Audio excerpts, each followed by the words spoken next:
Hello, both sides of the conversation family. We welcome you to this virtual space crafted especially for you. My name is Jada Curry, and I'm both sides of the conversation's marketing director and graphics design specialist. I want to take some time to ground us all as a community into this space we are about to open up in, so let's go through our community standards. Both sides of the conversation is providing a safe and honest space for open conversation, so we ask that you all be respectful of that. We also ask that you be respectful of each panelist, host, and participant. We do encourage healthy debates and conversations. Don't personalize anything with anyone. This includes name-calling, bullying, trolling, or shaming. This will not be allowed or tolerated. Your perspective is yours. It is not a prescription. You do not have to agree, but show respect. These community standards apply to all of our live shows and any virtual spaces that we hold on social media, including YouTube, Facebook, Twitter, or Instagram. We want to make sure that we are caring for each other as a community. This is our priority in all of our endeavors as both sides of the conversation. With that being said, I hope you enjoyed today's show and continue to stay in touch with us via YouTube, Facebook, Twitter, Instagram, or all of them. All right, thank you for listening and see you soon.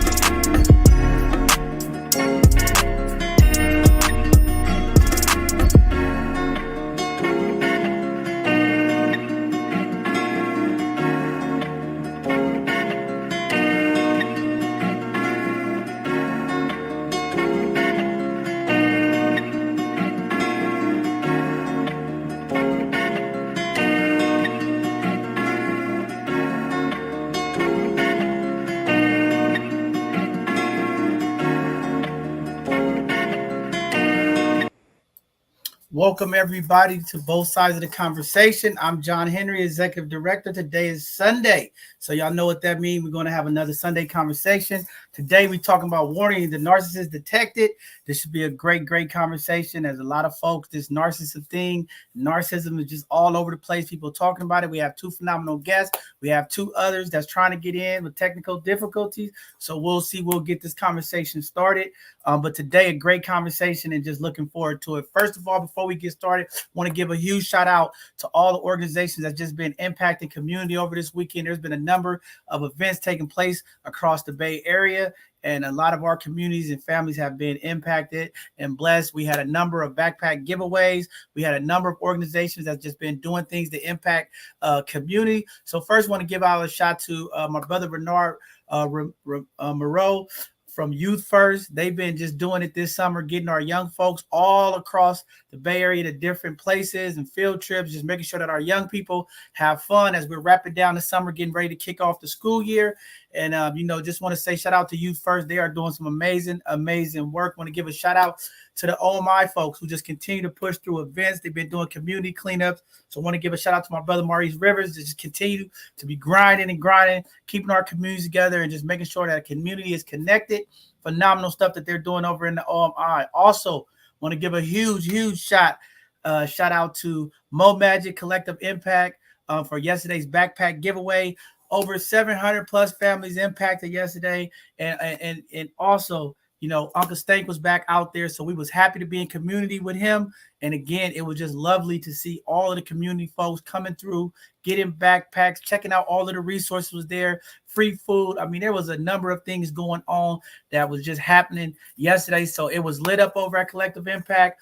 A lot of families impacted. So just thank you to all of the work that our community folks are doing, working together in solidarity, making sure that our community is impacted and have the resources that is needed. Also in the Bayview, Classy Pieces had an amazing backpack giveaway and a pet zoo petting for youth. And it was a number of events going on just throughout the city yesterday and across the Bay Area for backpack giveaways.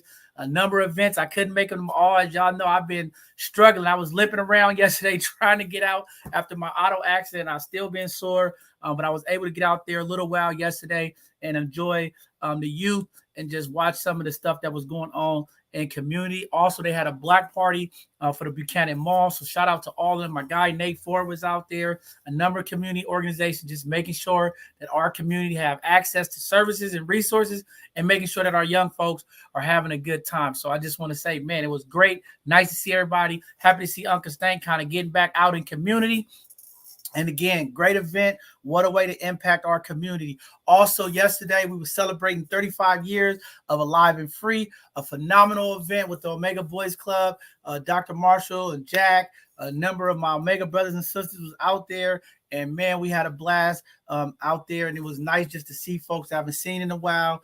And it was just nice to hang out and kick it with them. Also, our co-host, Tony Rochelle is not in. As y'all see, last night she had a phenomenal showcase last night. They was out late last night having a good time.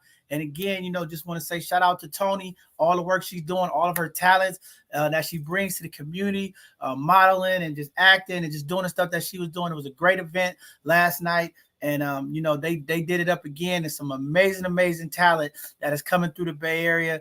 Some singers and some rappers, some nice young folks that's doing some positive things. So it was great to see them. We'll try to get her on later, but I know it was a long night. They was out having a good time. And, just want to say shout out to her for all of the work that she's doing to impact community. Also, shout out to our Both Sides of the Conversation team who continue to show up and show out, just doing the work, just in there impacting, just showing up to events, making sure our community has what they need. So just want to say thank you to all of our Both Sides of the Conversation team. We are small, but we are mighty, and we are doing some amazing work. So just want to shout out all of the folks from the Both Sides of the Conversation team. With that being said, I want to jump into some of the road announcements, some of the community events, and then we're going to get today's conversation kicked off with our guests. One of the big things that was over the news, President Biden signs bills targeting COVID-19 fraud. On Friday, that he signed into law. They got a bipartisan bill passed to extend periods of prosecution to prosecute individuals who committed fraud through paycheck protection programs, COVID-19 economic injury disasters loan program, and extended statute limitations to criminal and civil enforcement against a borrower up to 10 years. So as you all see, there was a number of folks who was definitely taking advantage of the system and starting to come back. And, a lot of folks are shaking and, things are happening. Also, WNBA star Brittany Griner was sentenced to 9 years in prison by a Russian court. I mean, people all over the internet are very upset. They feel like it's an charge for vape pen. But again, that's Russia, different place, different type of rules. And we know a lot of politics played a role in it, but she was sentenced to 9 years after pleading guilty on that drug charge. And then I think she has to pay also 1 million rubles, which is about $16,000. But I don't know if there's probation or whatever into it because they didn't really get into that. But it's going to be more conversations, a lot of protests. I know the WNBA players came together, did a prayer for support and solidarity. But again, unfortunate news. So we'll see how this all plays out. We're just going to continue to pray for the sister and hope that something can happen. We can get her home as soon as possible. Also, the FBI arrests ex-LMPD officers who sought the warrants in the Breonna Taylor raid. Joshua Jarnes from LMPD officer that was involved in the Boach raid on Breonna Taylor. The FBI has arrested him and 2 other officers 2 years later. They've been conducting independent civil rights investigation following the tragic incident of Breonna Taylor. More and more information is going to be coming out. And again, just happy to see some of these officers being held accountable for some of the things that they have done to impact our community. So again, more to come. There was false reports. A lot of the paperwork that was filled out when they did the raid was false. So again, it's just good to see some accountability happen. I know we got a lot of work to come when it comes to our community, when we talk about policing in the community. And, we're going to just keep pushing along and sticking together in solidarity until we get all of the things needed in place. With that being said, we're going to jump into a couple of community announcements, and I'll get them up on the screen as we roll through them. We have the 33rd annual Peewee basketball leagues. It started in August. They're going to be continued looking for coaches and volunteers throughout the month. Boys and girls ages 5 to 14 years old, and they are looking for coaches as well for the SF Rebels. You all know Nate. If you want to get a hold of him, please reach out to him at sfrebels.org, and definitely he'll get you signed up. They're looking for coaches and looking for players. Also, they're going to be celebrating Asian American, Native, Hawaiian, and Pacific Islander Heritage Month, introducing families to the historic research, August the 10th from 2 p.m. to 3:30 p.m. This is a virtual presentation. To register, we'll put the registration link out, and we'll be passing this flyer out as well. It's through a bit.ly invite, and we'll get that out to community shortly as well. Also, Project Reckless summer car maintenance clinics are starting again. They're going to be teaching young folks how to change oil, change tires, vehicles inspection and design. That's starting Thursday, August the 11th from 12 p.m. to 6 p.m. They're located at 1449 Mendale Street in San Francisco, in the Bayview, right there on the corner. And we'll be making sure that we give out more information. Also, you could go to their website, www.projectreckless.org, and we'll be spreading that information out on our social media handles as well.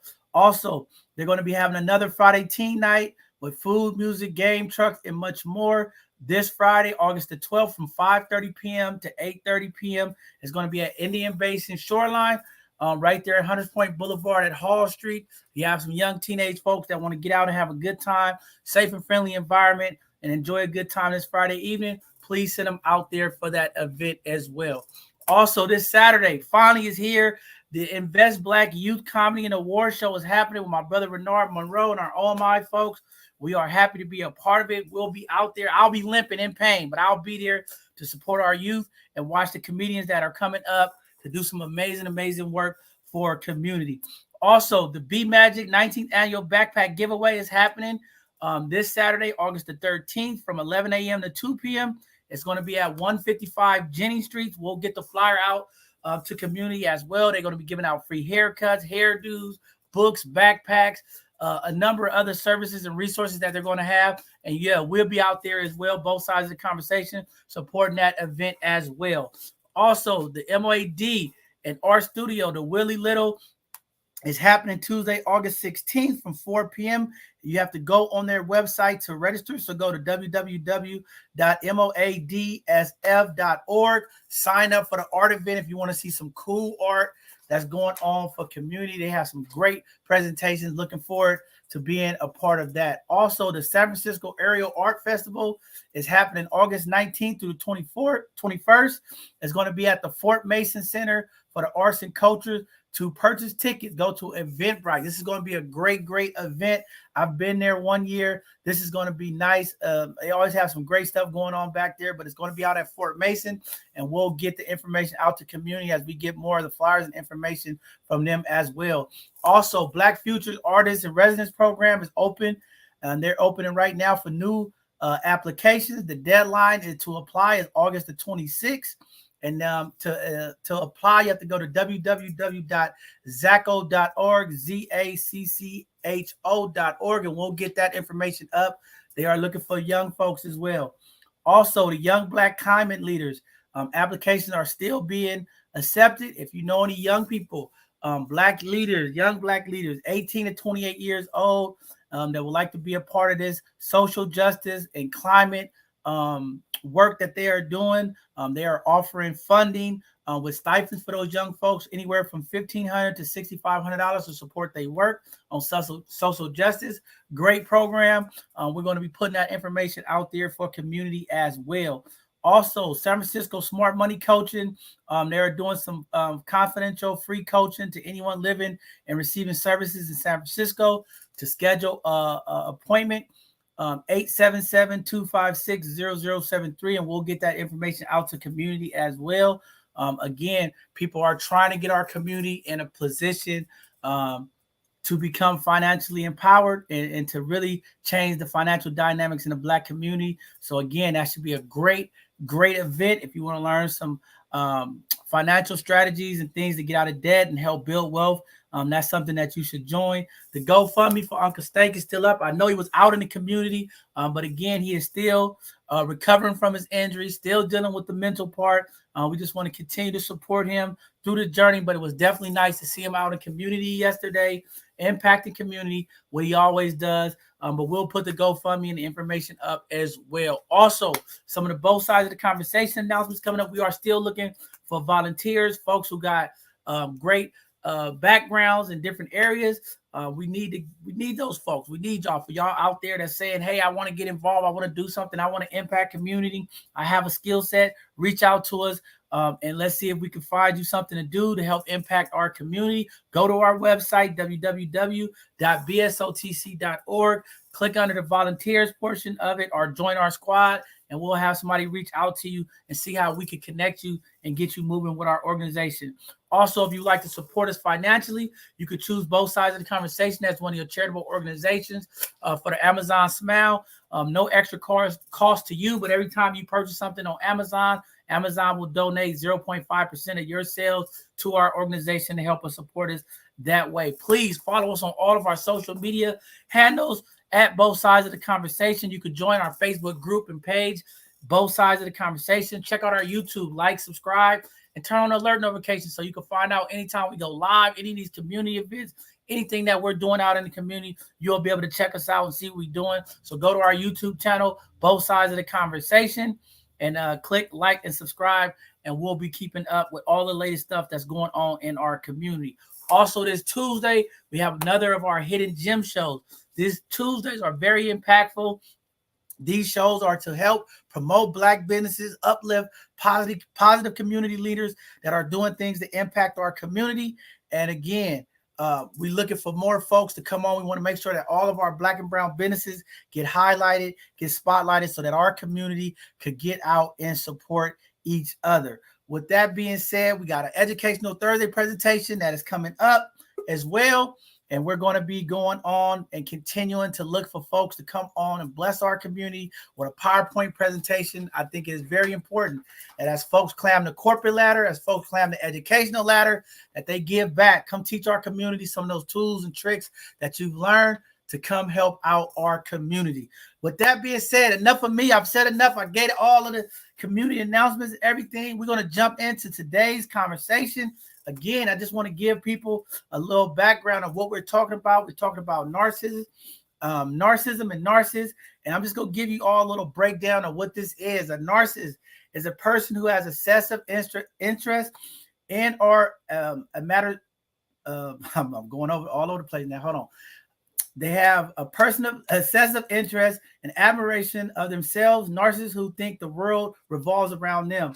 The narcissistic personality disorder is found more commonly in men. That's interesting. Men, huh? A disorder in which a person has inflated sense of self-importance. The cause is unknown, but likely involves a combination of genetic and environmental factors. The Diagnostics and Statistical Manuals of Mental Disorders list 9 criteria for NPD, but it specifies that someone only needs to meet 5 of them to be clinically qualified as a narcissist. So one is a grandiose sense of self-importance, preoccupation with fantasies of unlimited success, power, brilliance, beauty, or ideal love, the belief that they are special and unique and can be only understood by or should associate with other special or high status people of institution, the need for excessive attention, sense of entitlement, and interpersonal explicit behavior, lack of empathy, envy of others and belief that others are envious to them, and demonstration of arrogant and behaviors or attitude. So this is kind of like what they're saying is a narcissist. I'm kind of confused, but today we have some folks that's going to talk about it. I don't know. Maybe I'm a narcissist. I guess I see some of these things. I'm like, maybe this is me. I don't know. But we're going to find out today, and we're going to get this conversation going. We're going to bring up Sakati. She definitely is a very outspoken person working on our team, and this conversation is very important to her. We're going to bring up Sonia McFerrin, and I see Tony coming in to join the conversation as well, y'all. So with that being said, I'll bring up Sakati. Sakati, go ahead and introduce yourself to everybody and let them know what you feel about today's conversation before we bring up the rest of the folks. Well, John, since you want to put me on the spot, yeah, I do have to agree. I can be outspoken, especially about things that mean a lot to me. What I will say is that my name is Sakati. I do work for John. I am marketing on his marketing team. I think narcissism is something that we have to really delve into, especially in the Black community. Um, it's something that can either tear a household apart or build it back together if you're willing to say, yeah, that's me. Because anything that we have going on with ourselves, if we have a direct plan and if we're ready to say, hey, let me take responsibility for my actions, then it's something that we can grow forward on. But I I think that this is a talk that needs to really happen in our community, not just our community though, in all communities, because it's something that is getting bigger and bigger. And for me, narcissism also is big egos, and that isn't just with men, because I've met women with egos so big you couldn't even tell their shoes untied. So it's not just men. And yeah, I would agree that you find it a lot with men, but it's with women as well. um yeah. Wow. Well, let me go ahead and bring up everybody else, and we gonna get this conversation because I'm interested. It's intriguing to me. I mean, I know, I've heard of it, but it's never been highlighted as much since the pandemic. It seems like it's just been a highlight on it. So definitely, I would like to have more in this conversation. With that being said, we're gonna bring up Miss Sonia. Miss Sonia, welcome to both sides of the conversation. Hello. I'm on I'm not accessing my camera. I just moved, so I'm trying to get everything organized and stuff. So forgive me for not making my face present, but in the future I will definitely do that. I wanted to share some things with you about narcissism because I have suffered directly under narcissistic abuse. So I'm going to share a narcissist checklist. Number one, they're two-faced, putting friends and family down behind their backs.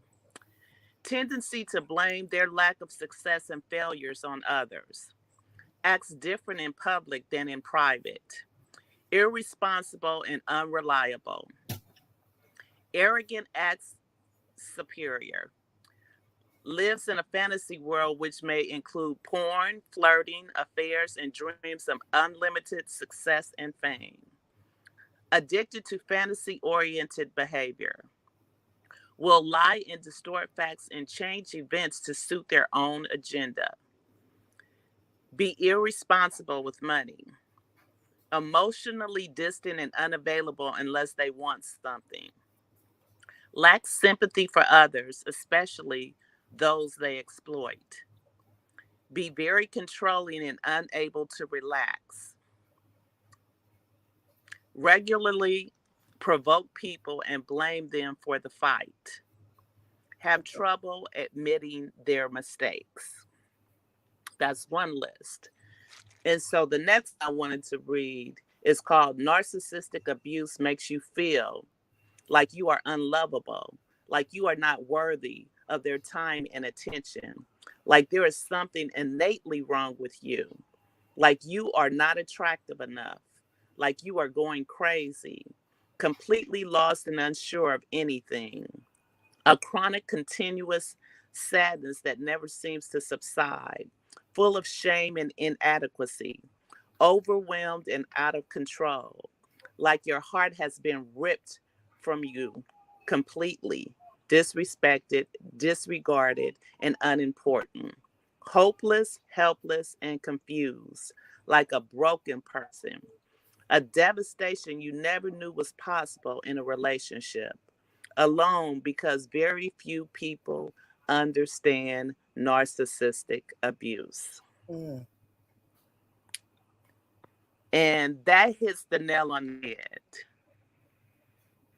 Both Wow. of those both of those hit the nail on the head. I've experienced every one of those that I read out.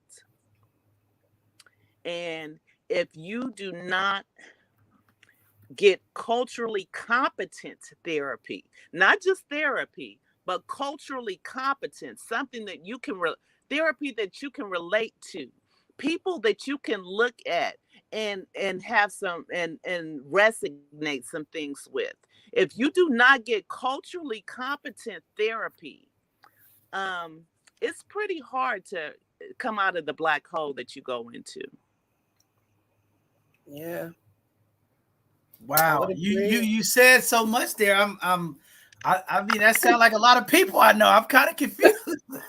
I mean, this is pretty deep stuff. I mean, I know we associate it to relationships, but it seems like, this could also just be associated and just, business, works, a number of areas. I mean, when you talk about how people act in public versus behind the doors, you talk about all of our entertainers, you talk about, man, this is a heavy part. So I mean, I want to get more into it, but I know it's more focused in the relationships when we talk about narcissism these days.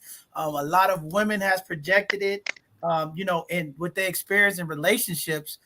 So I know that's like one of the big topics where, a lot of these symptoms and things come into play. But I was I'm kind of on the fence, reading the introduction about, they say this is commonly a man's issue.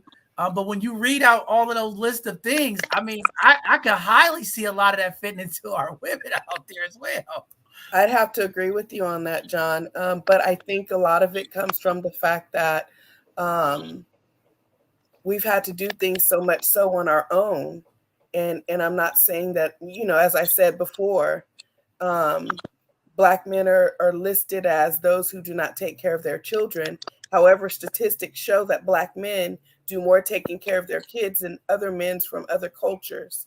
So that's not to say that, we think you are all deadbeats, but at the end of it, the mom is the one who gives a majority of the care. So we've had to do so much by ourselves that it becomes a little bit hard to cede the control. And so as we choose not to cede the control, well, then it becomes to be more of, oh, she's vain.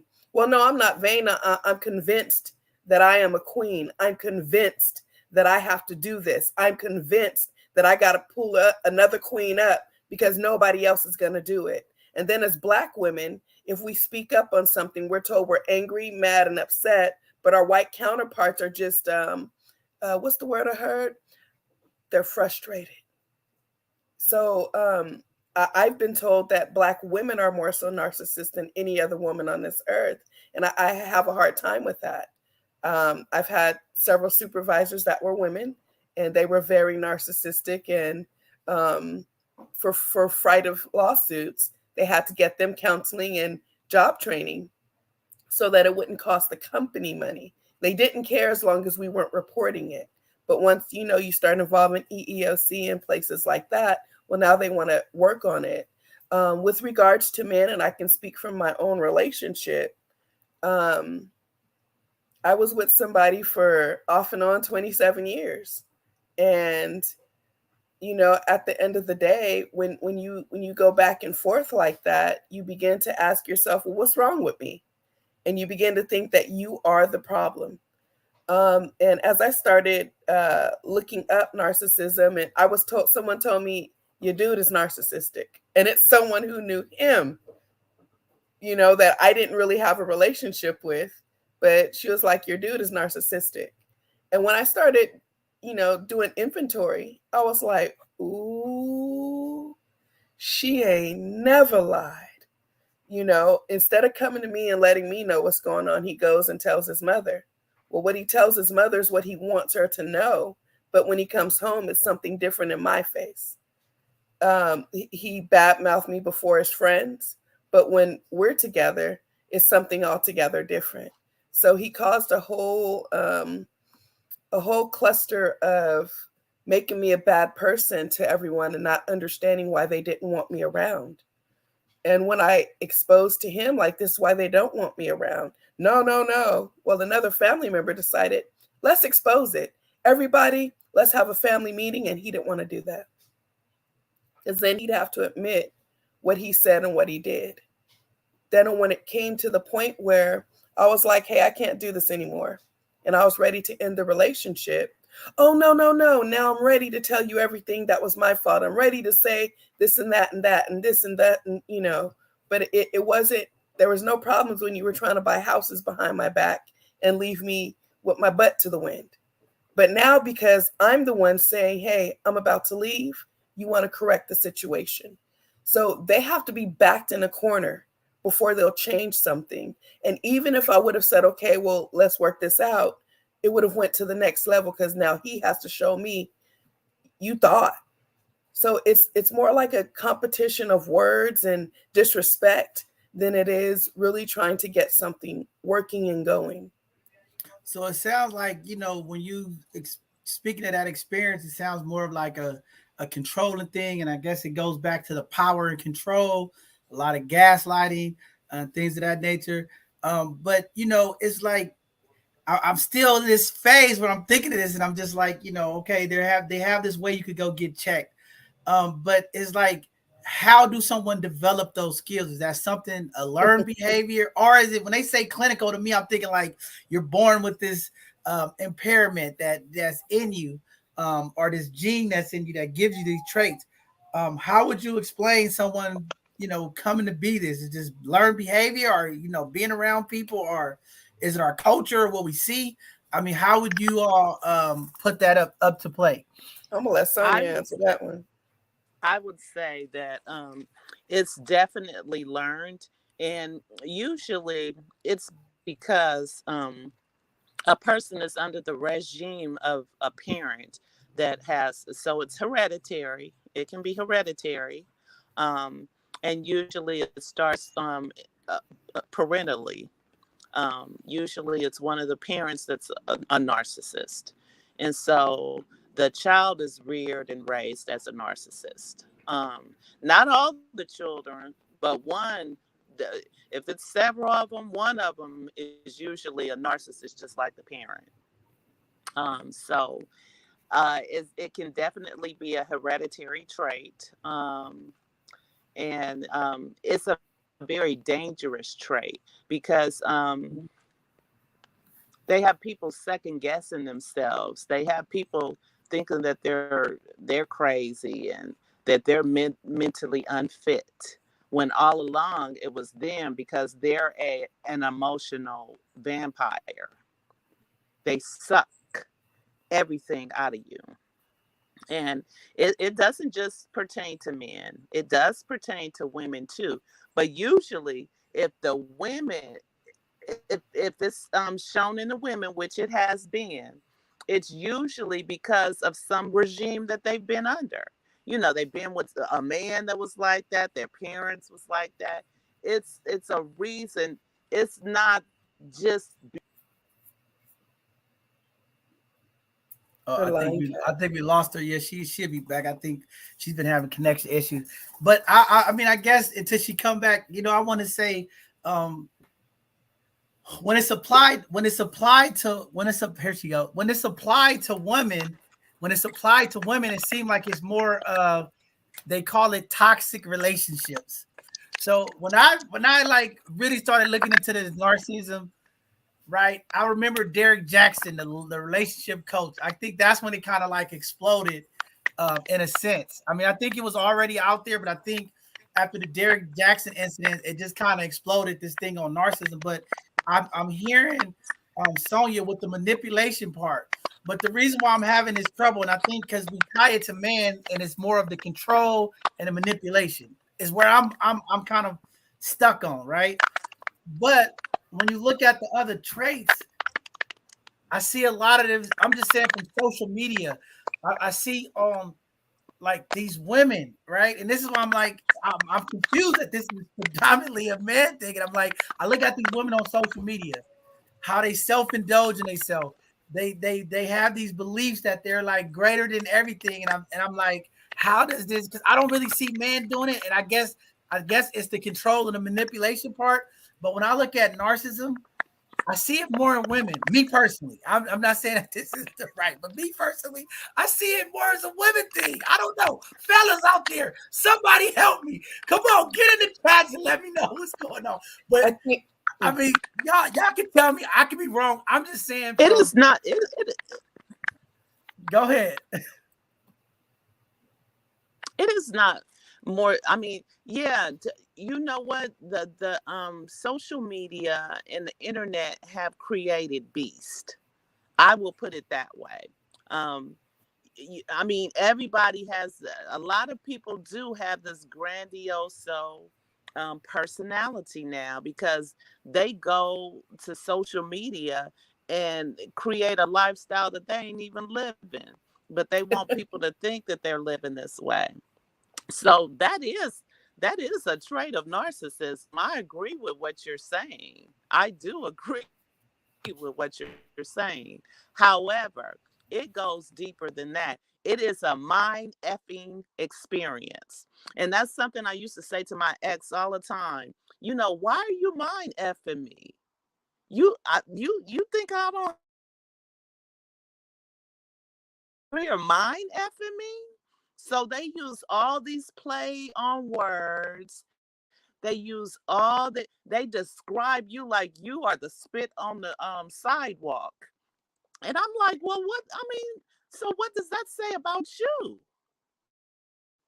It's a whole bunch, and I'm gonna let somebody step in there for a few minutes because I gotta step away for just a minute, but I'll be back.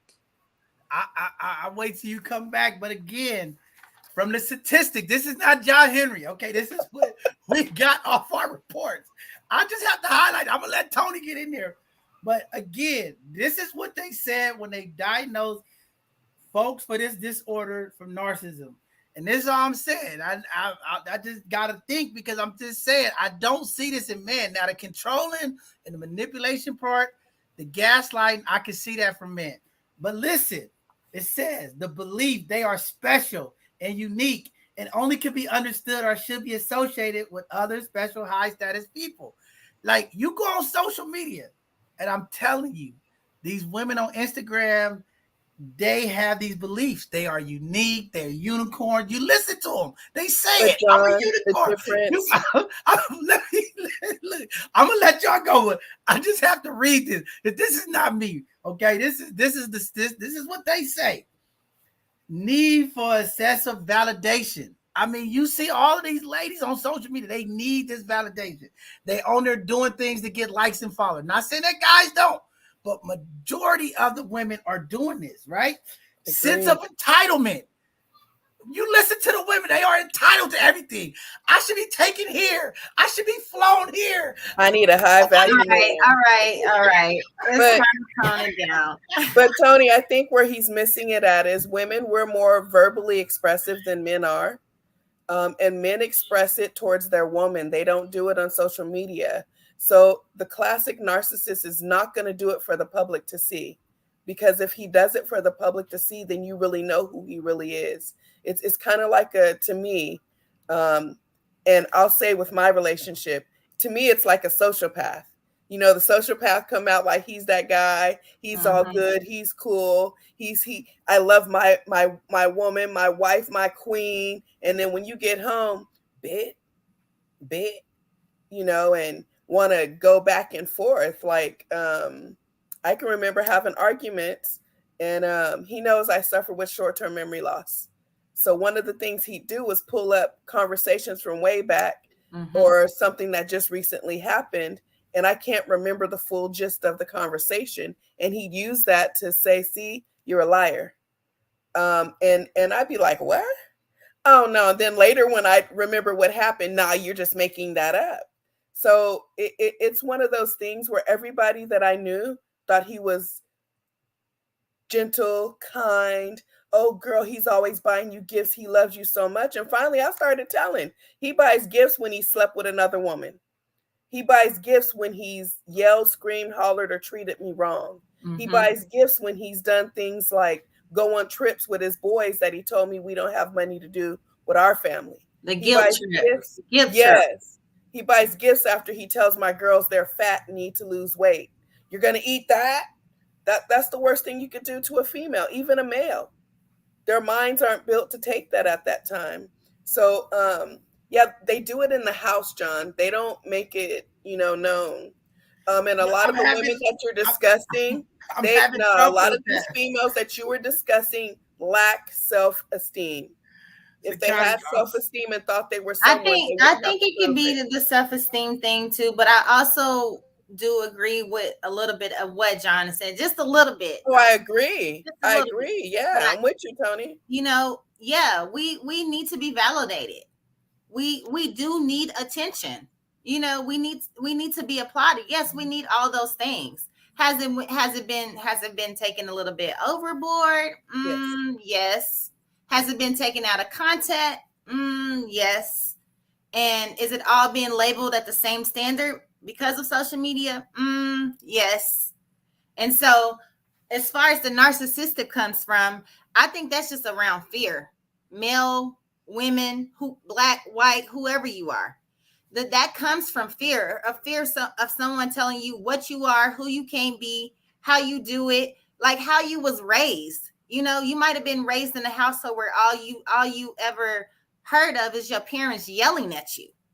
And they might have not told you that they loved you. And so now when they're older, they have that power to yell. You know what I mean? They have that power to be. It's almost like if you grew up in a house where like you had strict parents that was like super clean, you had to clean everything. Like you got woken up out of your sleep to go wash dishes or something like that. And that was that trauma that you did not deal with. And so then when you become an adult or you become your freedom way with whoever or whatever, then you use that because that was something that you never dealt with. You get what I'm saying? I mean, I agree with you on that, Tony. I think, you know, I mean, if we're just putting it in narcissism as something that's out in public versus in the house, I can't buy that fully because typically most people on the internet or social media outside, typically as human beings, most people are not going to behave in a manner outside in the public like that anyway, right? Yeah, but they're going to also get the attention that they're seeking. There's going to be some type of attention that somebody's going to give them. And that's how narcissism flows. They want attention. They need attention, but they want it the way they want it and not how you want to give it to them. Yes, they are attention. I'm sorry. I'm not trying to use any bad language, but they are attention. WHORES. Yes. They are. Well, and a lot of them confused now. I'm confused now because if you look at my sign, I'm a Leo. Okay, most Leos are self-centered, attention. So all the Leos out there, I guess we all narcissists. We all narcissists. Do you when you wrong someone, are you able to go to them and apologize for what you've done?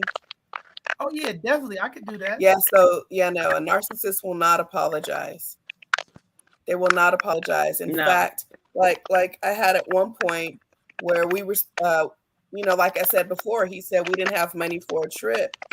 Well, end up finding out he's going on a trip, and I found out because he tried to hide it from me and forgot to get his ticket off the printer. So I found the ticket on the printer and I left it right there. So I'm a travel agent and I understand the rules and regulations of the Patriot Act, which made it impossible for you to switch plane tickets with somebody. Like me and Tony going on a trip, Tony can't go, so we gonna put John on Tony's ticket. That's not possible. Mm-hmm. So I let him hang himself. I was like, well, babe, you know, I'm the travel agent. I've already called. I've already, you know, got everything cheap. We could do it. I got my bonus. It's what?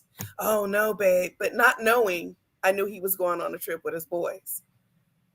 So he ends up going on this trip and took $350 of my money because he didn't have the money to really be spending on this trip. And I found out about it because the bank notified me that $350 was removed from the account, right? So I wait till he gets home because I'm not going to cut up while you're gone. You've already spent it. What more can I do? He gets back and still doesn't say anything. And finally I said, so when were you going to tell me you took $350 from, you know, my money? Oh, here you go. Here you go. I knew you were going to act a fool. I'm not acting a fool. I'm asking a question. Nah. So he goes to tell his mom, which is what he does at all times. And she said, he did this a few years ago. I said, no, ma'am, he just went on a trip a month ago. She said, oh, heck no. So she was constantly finding out that he would say something to her, but he would put extra on it or not tell the full story at all. So she started staying out of, which she shouldn't have been involved in it anyway, but she started staying out of it because she realized this is what he was doing. So I couldn't correct him about anything, not even correct him. I couldn't notify him that, hey, I know about your errant behavior. I know what you're doing. I've seen the things that you're doing. Like, we'll go to parties and some of the girls he was messing around with would be at the party. I'd have them bump into me, just do, and I didn't want to go back to being who I used to be. So I had to calm down and realize you're a queen. You can't be out here acting like no pauper. That's not who you are. You're not a commoner, so to speak. You know what I mean? And so behave like that. Be a lady. So I had to let him know, you know who I am. So you could go tell her she better calm down, or I'm going to go tell her. Matter of fact, I'm going to tell her man she need to calm down and why I know her. As far as, John, it was so deep. He wanted to give my baby's Barbie dream house to the girl's daughter. And he didn't think anything was wrong with it. That's narcissism. There's nothing wrong with that behavior. And Tony, so if your man's come home and he cheating, right? But you ain't let him know he's cheating, and he want to give your baby stuff to the girl he cheating with, that's wrong. Am I wrong? It's wrong. Right. But he doesn't see there's anything wrong with it, John. So that's that narcissistic behavior. And this was a constant everyday thing. You need to make sure my house is clean, and you need to cook for me. So you learned the pattern. You learned the pattern that he had at that point. Yes. There you go. Look, queen, there you go. The whole pattern. Well, the pattern of walking on eggshells because nothing was good enough. Well, I guess the other thing as we shift the conversation, because we're always trying to, with this platform, with these conversations, is to help educate, bring awareness. I would like y'all to speak to the women out there, or for the men who are dealing with these situations, right? How do they get out of it, right? Because like you said, it's a control, it's a manipulation thing. So how do we help people in the community? Because there might be somebody out there right now that's dealing with the same situation. How do we help them identify the red flag that they're dealing with a narcissist, and how do we get them out of the house? It's a choice. You have to be ready. You have to accept that's who you are too first. Yes. That's the first thing. Like, I don't know if anyone is just going to be like looking in the mirror and like, oh, I'm a narcissist. How do I take care of myself? It's the admitting to who you are first. And that's the biggest thing of who you are, So I guess it's like NA. First, you got to take self-accountability to identify that this is you before you can move forward. That part. I had to come to the realization that he's not going to change. This is who he is. And as I decided to come to my own realization that I need more from a man. I need to be loved. Mm-hmm. I need to be just loved. And I need a man who is worthy of respect, honor, and admiration. You guys antiquate love through respect, honor, and admiration. We antiquate it through hugs, kisses, gifts, love, all that. But I had to put self first and come to the realization that I got to leave because he's never going to be okay, or he's never going to change who he is. But also on another note, like, if it's your partner and you have a long jeopardy with this partner, it's your husband or whatever, like, at least let me know who you are.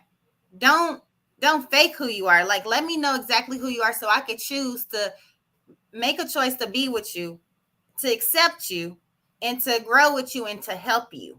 Because a lot of times we don't get choices about who we're dealing with. We think we know who we're dealing with, but we don't know who we're dealing with until we know when we know when we know. And then it's too late and we too deep into it. So the honesty part is what gets me. Because if I'm with you and I'm thinking that I can be real and honest with you, and I'm telling you, like, look, this is what happened to me. This is how I deal with things. This is why people get on my nerves. Then it's like, okay, bam, this is Tony. Today is Tuesday. She gonna act like this, or this is what's gonna take place because it affected her. You already know what you're dealing with. Right. Versus just being blindsided. That's the narcissistic part of it. That's Yeah, the hard to do. blindsiding, the gaslighting, the never being able to satisfy them.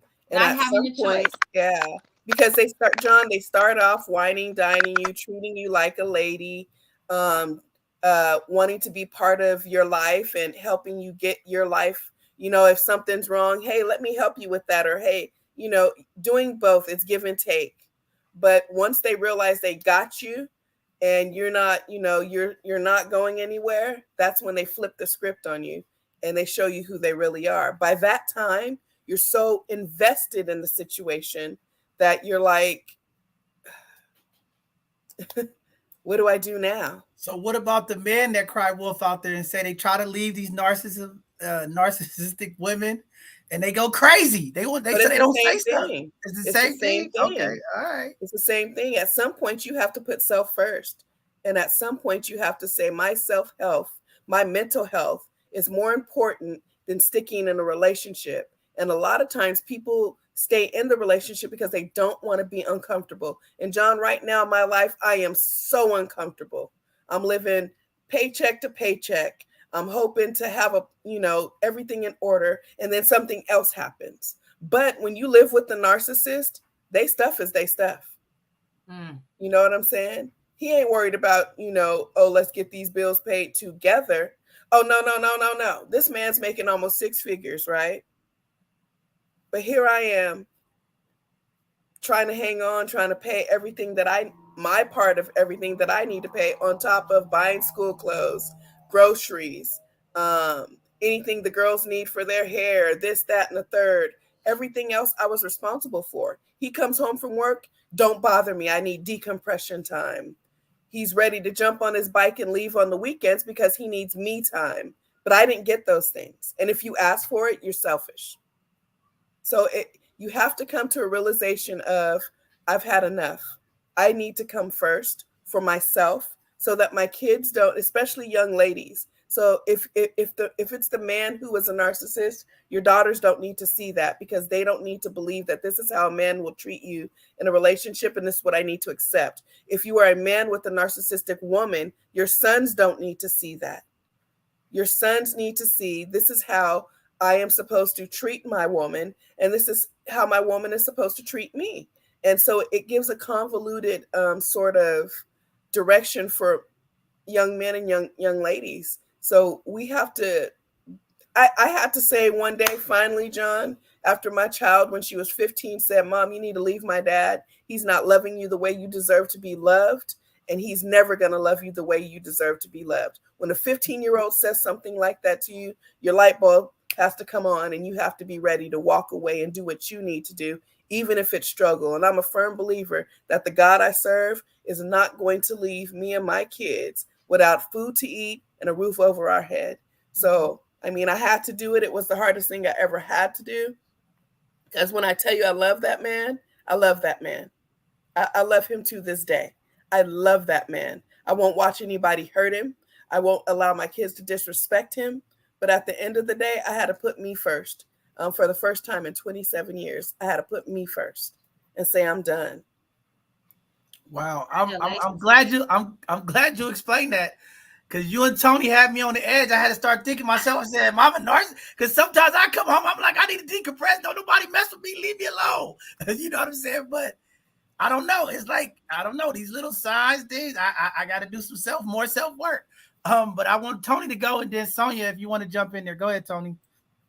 No, I agree with a lot. First of all, congratulations, Sakati, for getting out of that, because you could have just kept going on with it. But again, that just goes with accepting what you want to accept, and your choice. It's a choice, and that's the thing. I dealt with someone that was quite like that as well, and they just can never see themselves. And it's like, if you can't see yourself, how can you help me? How can you be there for me? And so I got to see that very early on too, and it's just, that's not the type of person I want to be affiliated with or have in my space. This topic is rough. I mean, it also brought up, like when you were talking, Sakati, like you were saying, like we don't want our daughters to go to these people, and we don't want our sons to date these type of girls and things like that. But I also look at like the overall picture of what's going on in the world right now, where they're telling women what we can and what we can't do with our bodies. And that's, to me, like a narcissist that's telling a woman what they can and what they can't do without with their body. And it's on so many levels. It's to like, so if I get raped by someone that's my neighbor, you know, and I can't get rid of this seed because it's a law that's telling me I can't do this with my baby, but then I raise this baby and I raise this baby, I have this baby, and then I hate this baby, or I can't take care of this baby, all because of this leading up to this situation. That's a man telling me what I can and what I can't do and predicting my future. And so this narcissistic thing just goes so deep into so many other labels and areas that's going on in the world right now. Like, I don't know how we're going to stop this, John. I don't know how we're going to get people to confess that I'm a narcissistic America. What do I do? Like I don't know. We just Honey, we're going to have to put some ends on their shirts. We're going to have to put some ends on their shirts. We're going to slap them with a button.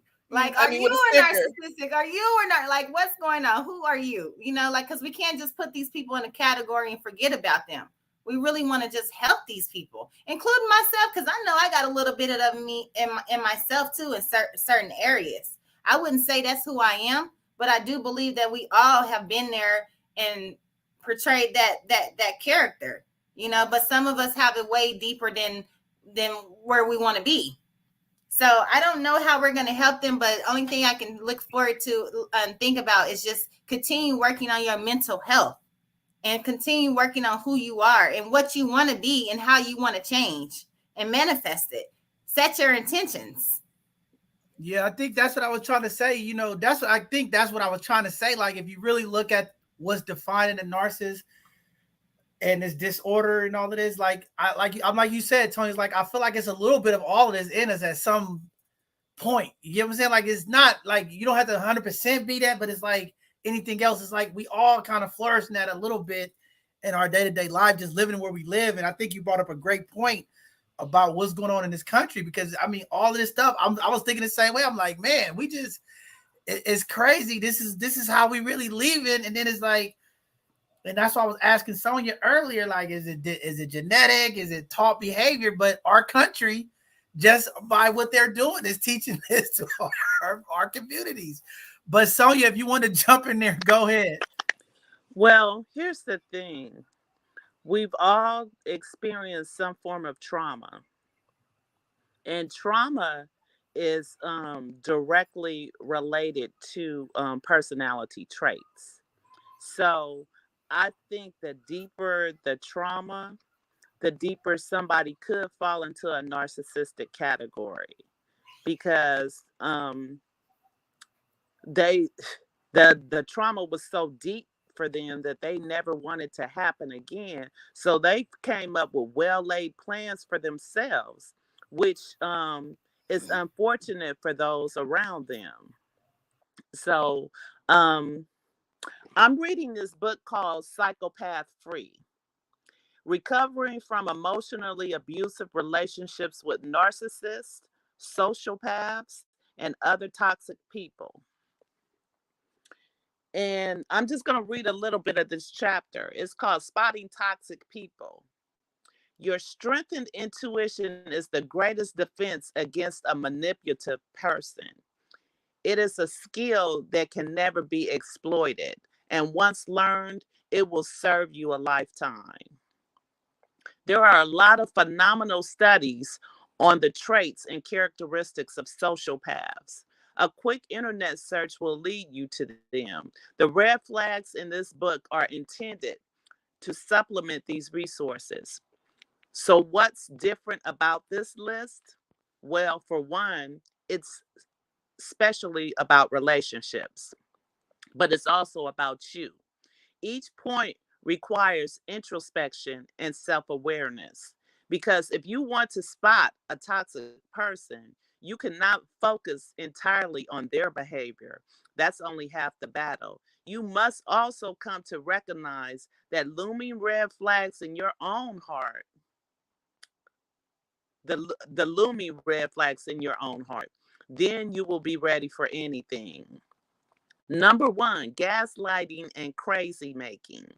They blatantly deny their own manipulative behavior and ignore evidence when confronted with it.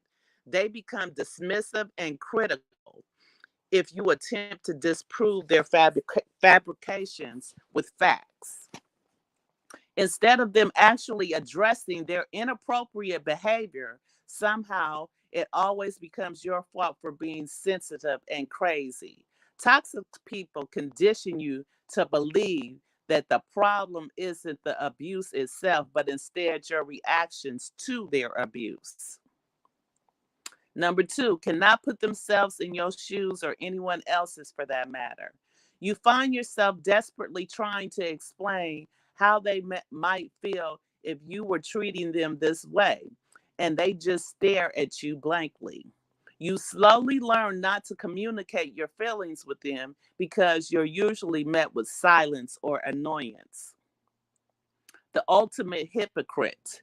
Do as I say and not as I do. They have extremely high expectations for fidelity, respect, and adoration. After the idealization phase, they will give none of this back to you. They will cheat, lie, criticize, and manipulate. But you are expected to remain perfect. Otherwise, you will promptly be replaced and deemed unstable. Pathological lying and excuses. There is always an excuse for everything, even things that don't require excusing. They make up lies faster than you can question them. They constantly blame others. It is never their fault. They spend more time rationalizing their behavior than improving it. Even when caught in a lie, they express no remorse or embarrassment. Oftentimes, it almost seems as if they wanted you to catch them. Focuses on your mistakes and ignores their own.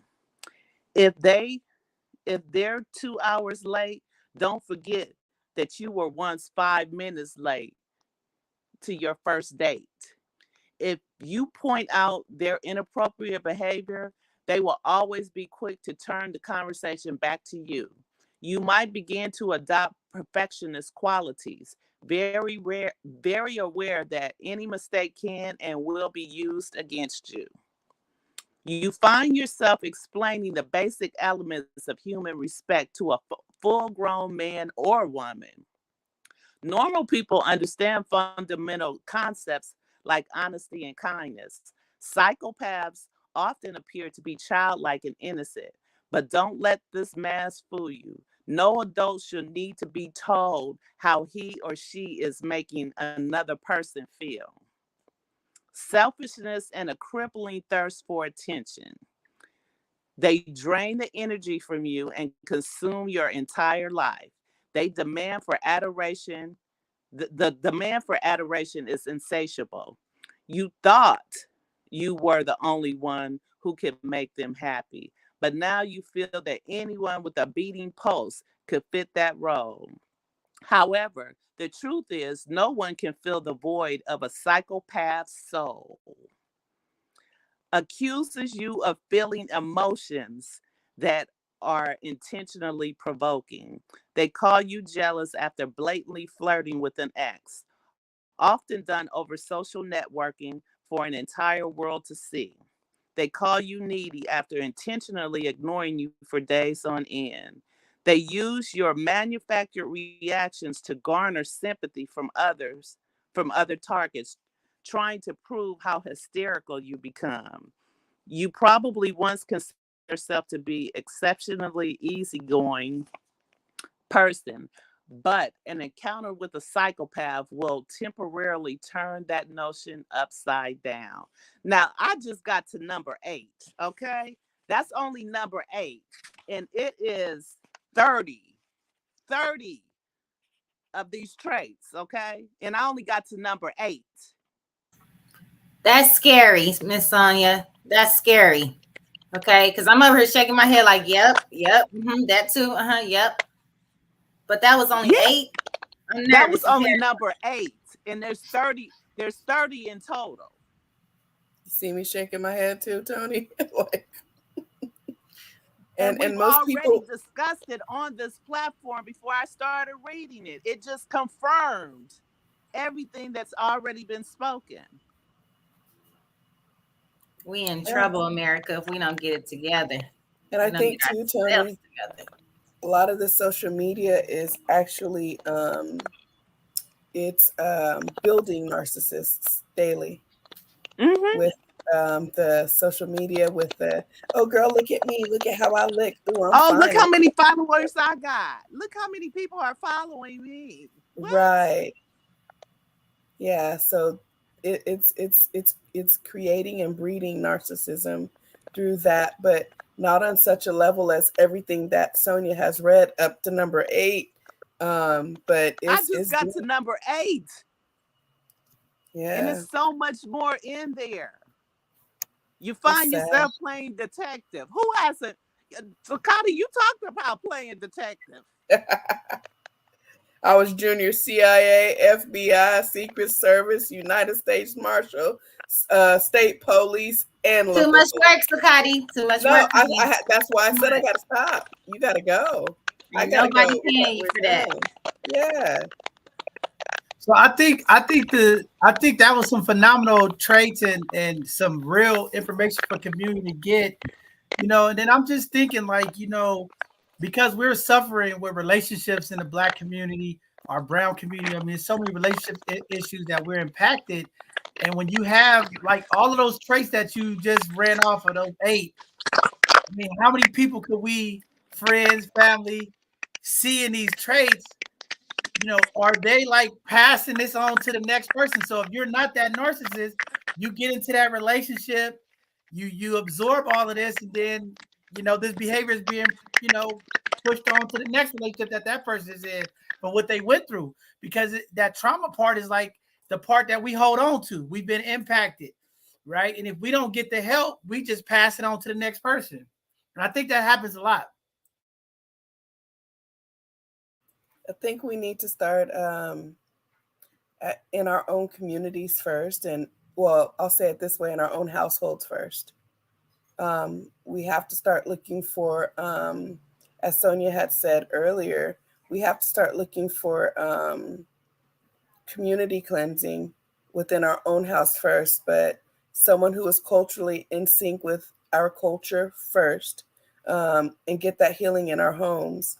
And then as we do it in our homes, within our families, our larger family, and then stepping into our community, because who am I to go out to try to get someone else to accept that, oh, you're a narcissist, or, oh, you've been abused by a narcissist, if I first haven't, healed, and I haven't gotten past the trauma of that.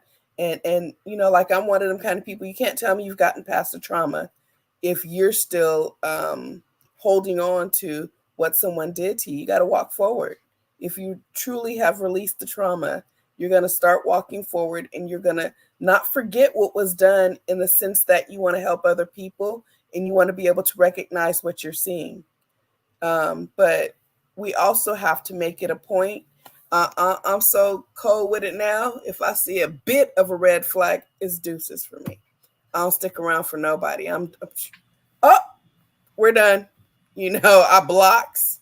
I do all kind of stuff. And if you think I'll put the dog on the porch, like, I'm good. I see you in the streets, I don't even know who you are. And I agree with both of you and what John, you were saying, breaking generational curses. That's what I got out of it. And Sakati, I agree with you too, starting in the household, but we got to look at the other picture, because we're talking about the African-American community. You know what I'm saying?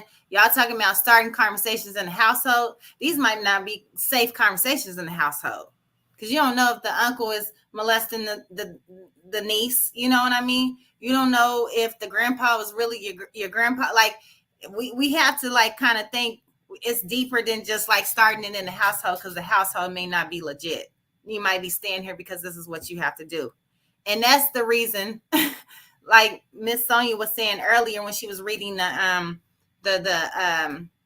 statistics, are the numbers of being narcissists. a lot of it is trauma. Like, if you hurry up and rush to be 16 so you can get out the house, because I didn't, you notice I didn't say 18, because a lot of people nowadays are getting out the house at 16. At 16, you're not nowhere near an adult. You only think that you've grown because you know how to do these sort of things. And then you getting raised from the streets or whoever you're around. So it's even harder to say to start in the household when you may not even can ask your mama who your daddy is. You know, or your uncle might be your daddy. Like, it's just, I'm thinking of people like that because those are the realistic people that I know in my community and who I know that needs to get helped. Because some of us are fortunate where we have Kaiser and insurance and stuff, and we can go get therapy and things like that. But some of us don't have that. And so that's the deep rooted work that I would like to work on and hear people's suggestions on how we get there. Because I don't know, y'all. Well, Queen, what I'm going to do is look up, I'll see if I can pull up my, a resource that I have that I can add it to a chat. So folks who are suffering with this and mental health period, you can go and get help without having to worry about having health insurance or is my family going to know this? You know, because one of the things that's more guarded than anything, than probably Fort Knox, is people's medical records. It's medical records, but above that is psych records. So your psych records, yeah, it will take a lot to be able to access someone's psych records. Right. But we have to start normalizing in our communities. Mental health is fragile. And if someone has a mental health issue, we have to stop making people feel guilty for where they're at. And we have to start saying, hey, brother, I think, you need some self-care. Come on, let's go talk to this counselor over here. Even if we have to start calling them the names like shaman and, community healers, that's what we need to do. But we have to start with self. And if it means me starting with me, if Tony, I see you're breaking down and you need some help, I'm going to take the initiative to say, come on, Queen, you my sis, you my fam, you messed with me. I'm the kind of person, Tony, excuse my language, if you fuck with me, you stuck with me. And I tell John that all the time. So, Tony, you could try shaking me. It's not going to happen. I just want and if I see something's wrong with you, I'm going to step in and I'm going to bring the right people to help you get over, not over, because we should never say get over that's abuse too. I want to help you to heal mentally and emotionally, because if you're not, you can't be whole to your mental and your emotional are connected and running on the same plane, and you feel heard and you've been able to grieve the trauma. So I want to connect you to those kinds of people. So if I see something ain't right with you, I'm gonna come to you and say, hey, Queen, I got this. Let's go talk to somebody. And if you want me to go with you, I'll sit outside while you go in and talk. Because, your friends ain't got to hear what's going on, because sometimes those people who you call your friends will be the main ones to put all your drama out there in the streets. And friends then you got some new set of trauma. So, I'm the kind of sister where I'm going to go, Tony, come outside, jump in the car. Come on, we finna go talk to one of the elders and get you some healing. And it's just like that. That's what we need in our communities again. Mm-hmm. That's one of the things that I appreciated with the Black Panther movement. They made sure that these kids will be fed breakfast, lunch, and dinner. And our mental health needs to be in check. And it's so funny you brought that up, Sakani, because when you was talking, I was just like, all I can vision is like a big ass table, like a table that's so long with just food. Because you remember back in the day, we used to sit at the table and have discussions, and you had to everybody sit at the table at the same time, wash your hands, sit at the table. And that's where them hard discussions started to come in your house. You had all the elders there too. So if Pootie Wop didn't want to hear that, grandpa boy sat down. Exactly. You had to listen to this lesson and hear this and hear that. That's the number one thing, getting back to the conversation in your household, like starting there, talking to your immediate family, just having a difficult conversation, but over food, breaking bread with each other. Yeah, because we're already tired because we done ate.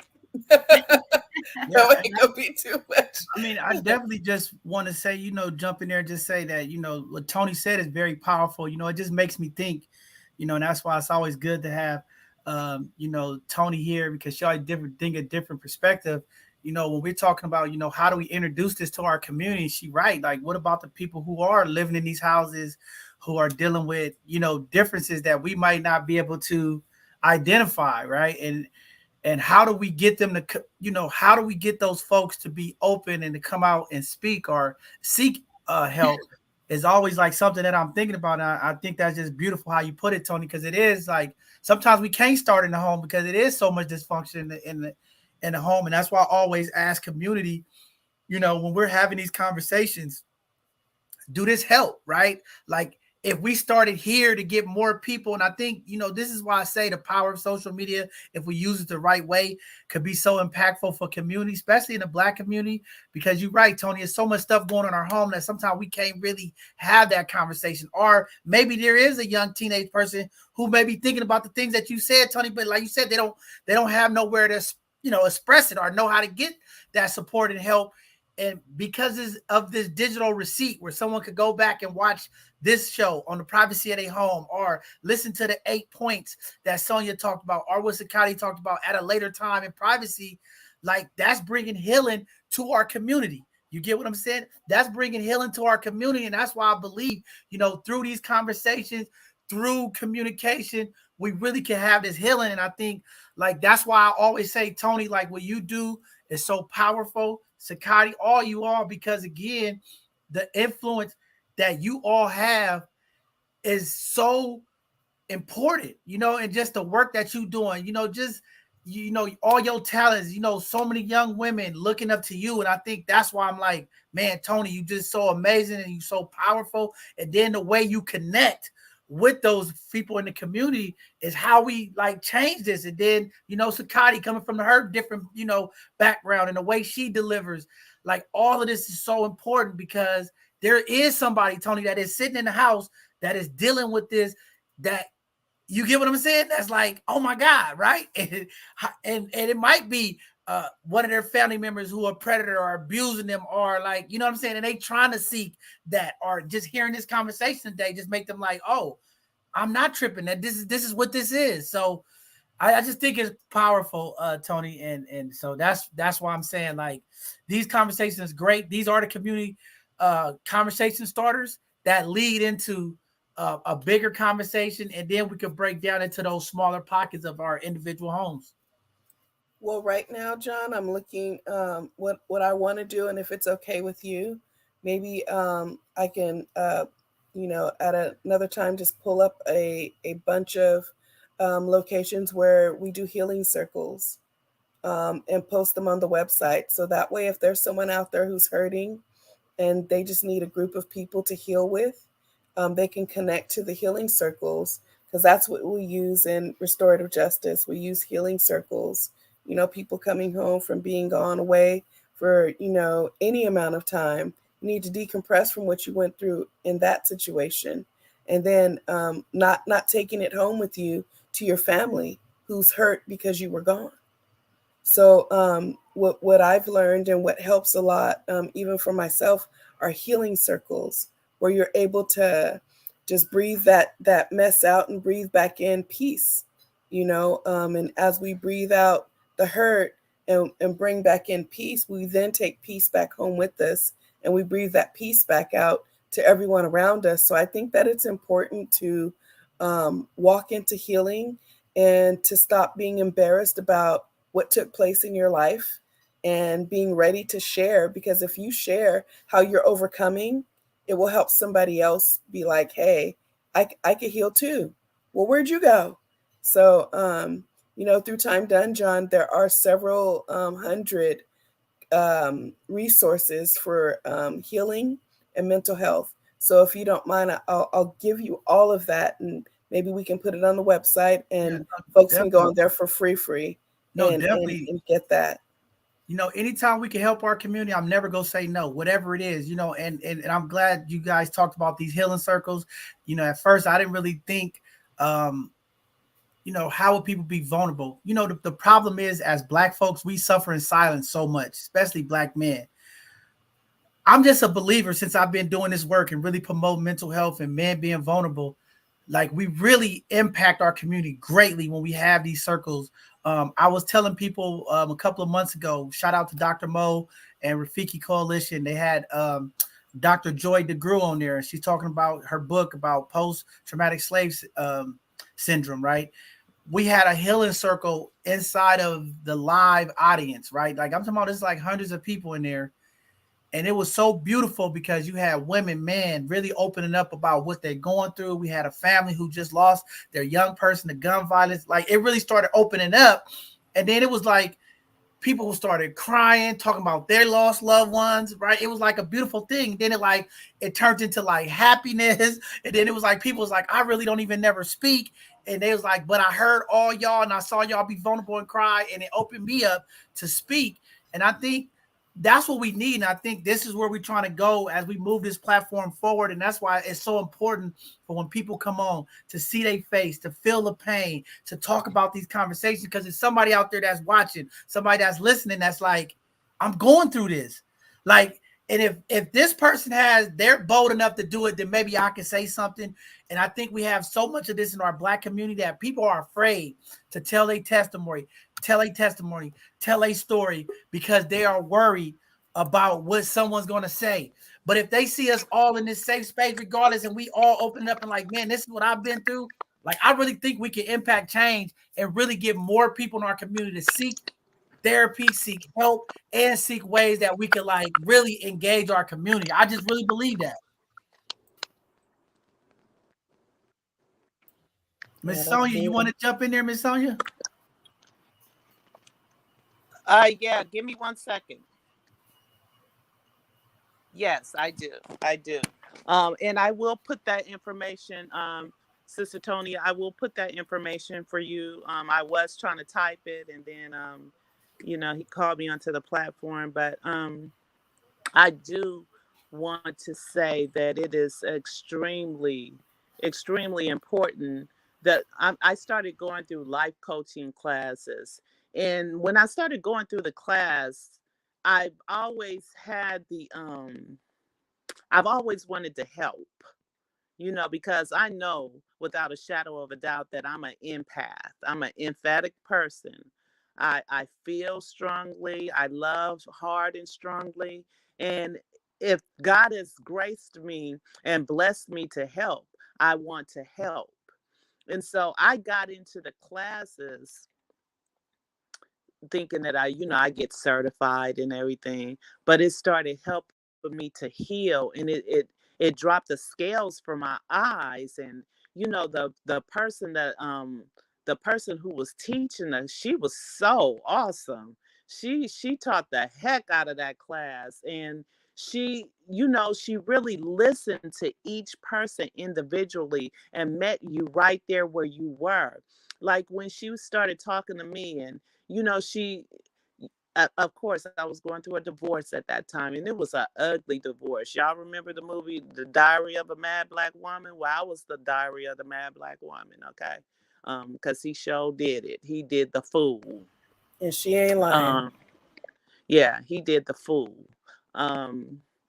So in going to those classes, and because it was something like this. It was she did it on Zoom, but it was a whole bunch of us in the classroom, and we had to just speak and be very transparent and vulnerable. And so some didn't, but the ones who did, she heard you, and she was like, okay, you need to do this. So there are free resources out there for us. A lot of us get into abuse. We start drinking, we start doing drugs, we start doing that, and they direct us to AA. Yeah, Alcoholics Anonymous. But when I told her about my childhood, and where I came from in my childhood, and she was like, oh, You need to be going to adult children of alcoholics. And I had never heard about it. But when I tell you that class, that forum right there met me right where I was, and it helped me to see my parents in a different light, and it helped me to see the family dynamics in a different light, and it helped me to see me in a different light. So the word of God says to study to show yourself approved. If you will get out there and just study for yourself, get a book. That's a lost art, us getting books and sitting down reading. Just having that's self-care. That's a form of self-care. When you get a book that can really help you and meet you right where you are. When I started reading through the books for the adult children of alcoholics, I'm telling you, you talk about the traits, and you start seeing your parents, and you start seeing the uncles, and you start seeing the aunties, and you start seeing why grandpa and grandma was so evil and they was mean all the time. You start seeing all of that because you have something that meets you right where you are. And so that's very important. And somebody else that I wanted to mention was Taraja P Henson. She opened up she has a foundation in her father's name. She opened it in her father's name. And something she said is very true for the Black community. We need culturally competent therapy. We need culturally competent that look like us, that understands because they've been there too. But they've gotten themselves equipped to come back and grab the next person's hand and said, "Come on, we go now. You coming with us now? We go get you healed. Now we go help to start your healing journey." That's so important. And so this isn't a one-time, this cannot be a one-time forum in any way, shape, or form. It cannot be a one-time forum. We kind of need to come together and break down the topics of what we talked about today, and bring others in. So especially the ones that's hurting out there, let them hear that there is a better way to deal with what they're going through. Because when you're going through it all by yourself, all you doing is on that hamster wheel. That hamster wheel don't stop. And it's so much deeper. We have inner child work to do. And I know I'm going deeper and deeper, but we all got an inner child. And I have really been dealing with my inner child. I know how old my inner child is. My inner child is 5 years old. She liked to play. She liked to color. She's a little artist. And when I'm trying to deal with life itself and forget about her, I smother her and she goes and hide. And I feel that hurt too. And it's because I know I'm not treating my whole self right. So that self-work is very important. And it can't be rushed through. Healing is ongoing. It's not gonna be a 6-session thing. It's ongoing. It's very ongoing. So I know I'm saying a lot, but yeah.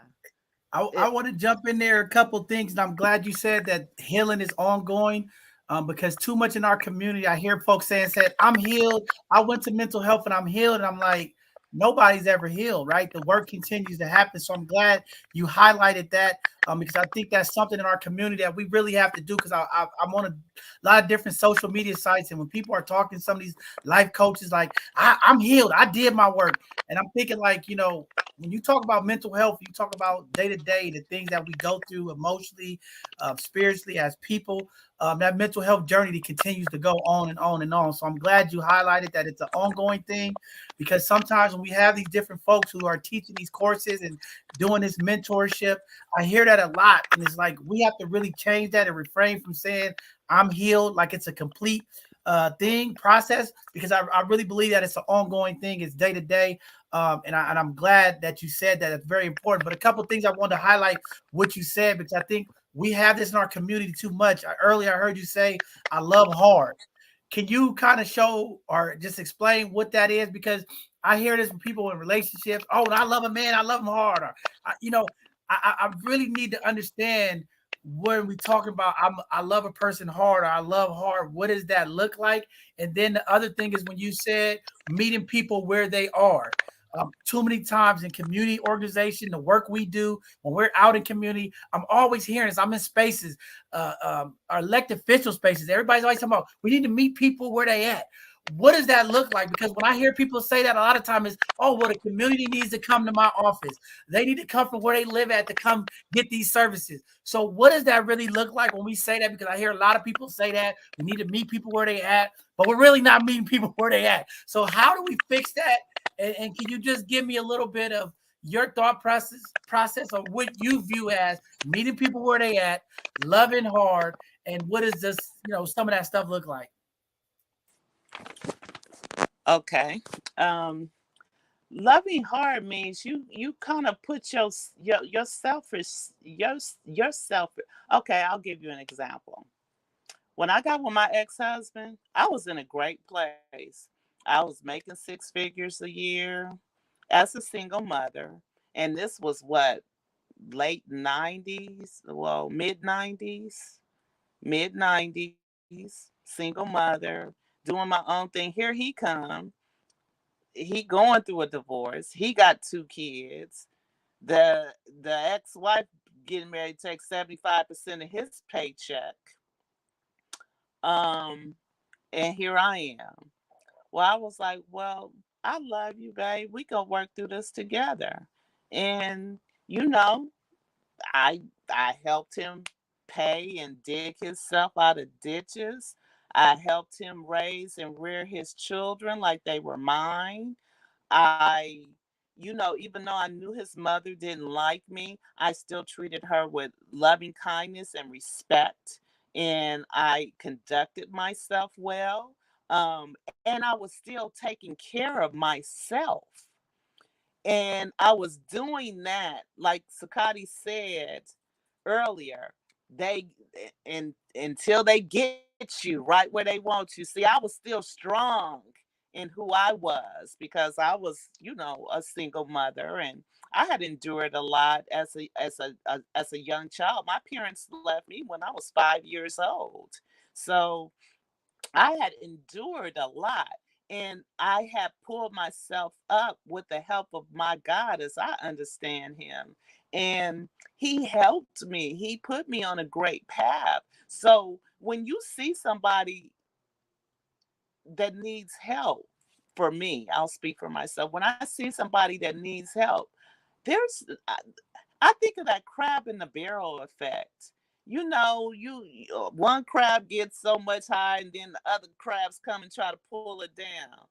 I want to be that crab that's going to the top and put one of my other crab claws down, let the other crab claw grab a hold of mine and pull them up. So that's how I feel that, when we are when we get equipped in a way, it is to pay it forward in life. It is to pay it forward in our community. It is to pay it forward in our school systems. It is to pay it forward with these children. When these children have all this idle time, they they just become statistics. So it is up to us to make sure that there are community programs out there that can keep these kids culturally competent and away from idle time. So when I say I love hard in that way. It means a lot to me to see that happen. And we have gotten so far away from it. It just breaks my heart when I ride through East Oakland and I see what East Oakland looks like now. Because when I first moved here from Chicago, East Oakland was a place that you could live and be comfortable, and you just saw all these beautiful black people. And now when you drive down, or I wouldn't even try to walk, but when you drive down the street and everything, it's so sad.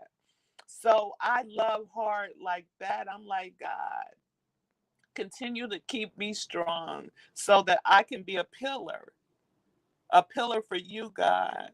Let me be a pillar for you, God. That's what I mean when I say I love hard. I love hard because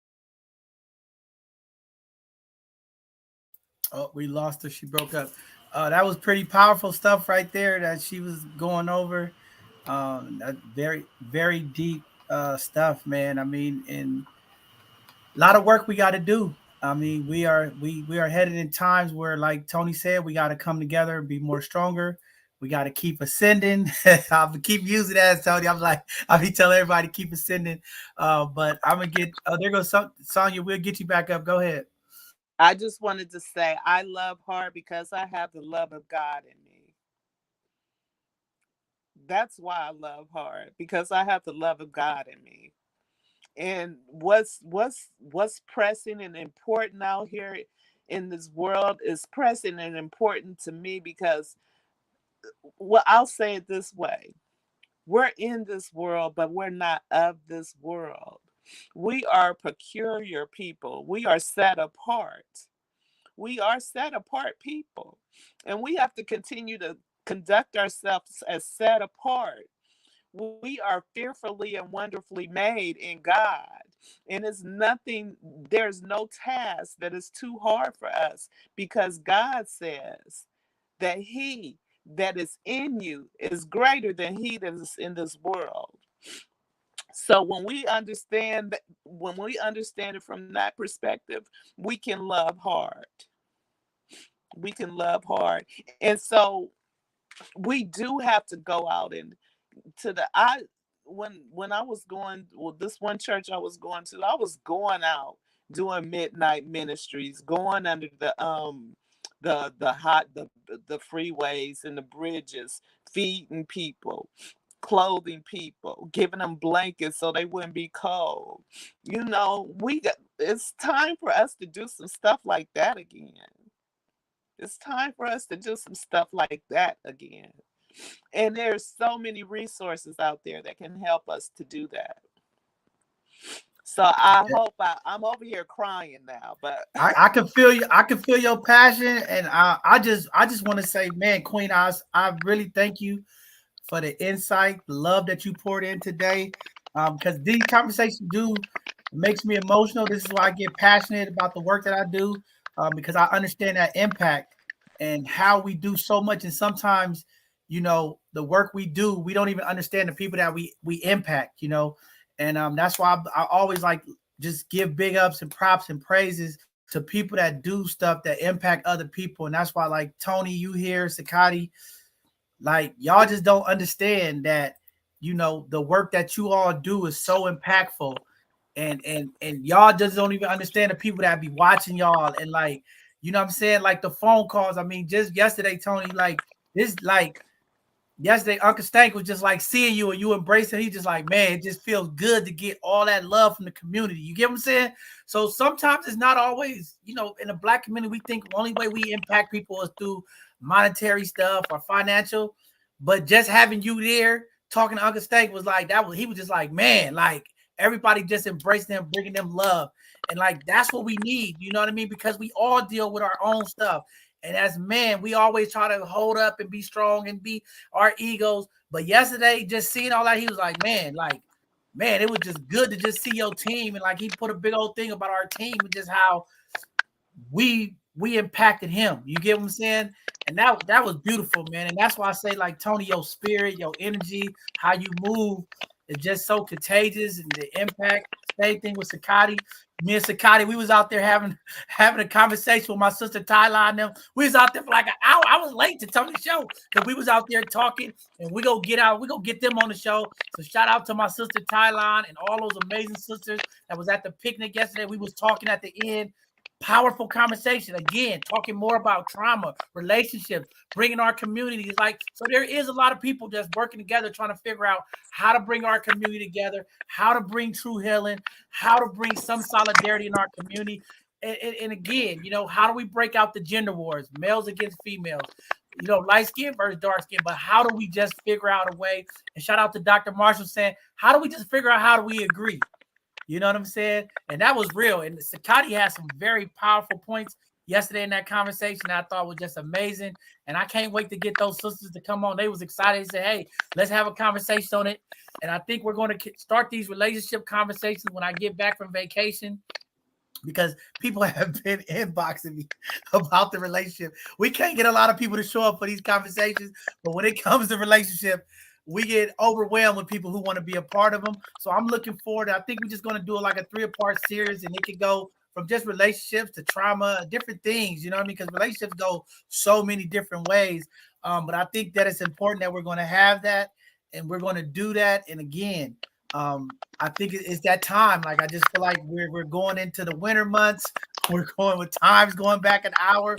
We really have to protect our women in the community as it get darker early, but we also need to talk about as the holidays come up, right? How do we engage and how do we deal as family and deal with some of these issues? Because I think this is the time that we as families, as community, need to have these conversations as we approach the holidays. The kids are out of school. It's cold. We're more in the house together. The rain, the snow. Like, let's start having some real impactful conversations, and maybe us having these conversations leading up to it will help, you know, start these conversations in our houses. So I just wanted to say that, and this is emotional anytime you talk about this.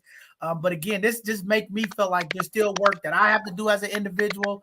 And I just appreciate all 3 of you queens coming on here, being vulnerable, talking about y'all experiences, because again, it just makes me think more like how much more work that we got. You know what I mean? It's just more work that we have to do. But we're getting close to ending today's segment. We got about 15 minutes left. But I wanted Tony to go ahead, Sakati, say something, and then Sonia, then we'll wrap up with some parting words and get out of here for the day.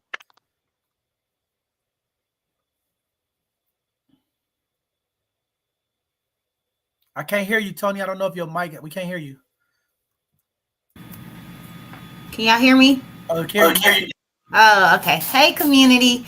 Thank you for sticking it in with us through this conversation. Like you said, John, it is emotional. And sometimes when we do these shows and we have these conversations, it takes me a couple of hours to wind down, because I'm like eager to just go do stuff right now. Like, what can I do? What can I do? And with that being said, I just want to encourage the community, just get involved.